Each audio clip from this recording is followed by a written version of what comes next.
కాడికి వెళ్ళినప్పుడు చిన్న బిడ్డలు తండ్రి లేడు కదా, తండ్రి లేడని చెప్పిన తర్వాత ఈ ఇద్దరు బిడ్డల పేరు మీద 20,000 నల్లపురెడ్డి శ్రీనివాసరెడ్డి ట్రస్ట్ పేరుతో వేసాము.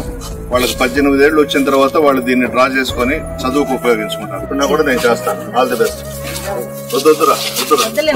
సూర్యుడే గొడుగు పట్టి వచ్చాడే భుజము తట్టి చిమ్మ చీకటిలోను నీడల ఉండెటోడు రెప్పనొదలక కాపు కాసెడి కన్నువాడు ఆకాశం ఇడిసి పెట్టి ముద్దెట్టే పొలము మట్టి ఎండ భగ భగ తీర్చే చినుకుల దూకుతా